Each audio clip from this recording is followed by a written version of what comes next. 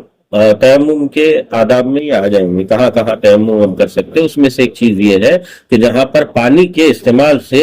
آپ کو جسمانی کوئی خطرہ محسوس ہو اور آپ کو بیماری کا سبب بنتا ہو تو ایسی صورت میں آپ تیمم کریں گے. لیکن آج زمانہ چونکہ ترقی کر چکا ہے تو میں نے سمجھتا کہ وہاں پر اس طرح کے مسائل آتے ہیں. اگلا سوال ہے کہ دوران وضو ابھی کافی وقت ایسا ہو جاتا ہے کہ وضو کرتے سمے اگر اب ایک لوٹے میں ہم نے پانی لیا ہے اور ہاتھ دھونے کے بعد جب ہم لوٹے کو پکڑتے تو لوٹے میں ہمارے ہاتھ سے پانی گرتا ہے، تو کیا اس پانی سے وضو کیا جا سکتا ہے کہ نہیں؟ وضو کرتے وقت نہیں، کوئی مسئلہ نہیں ہے. نہیں، کیونکہ کافی وقت بولا جاتا ہے کہ ناخن سے پانی گرا ہو تو نہیں لینا. دیکھیے آپ ہم چونکہ مسلمان ہیں، صاحب ایمان ہے، تو ہمارے ہاتھ کا گیلا بھی نجس نہیں ہے. وہ کافروں کے لیے، کسی کافر کے ہاتھ سے یا کوئی چیز کچی ہو کے کسی میں گر جائے تو وہ مسائل نہیں ہے. لیکن ہم چونکہ خود پاک ہیں، ہم با اعتبار عقائد، ہم عقیدے کے اعتبار سے اور روح کے اعتبار سے، معنویت کے اعتبار سے ہم پاک ہیں. لیکن یہ چونکہ آداب اسلامی ہے، اسلام نے کہا ہے کہ جب نماز کے لیے کھڑے ہو تو وضو کیا جائے، تو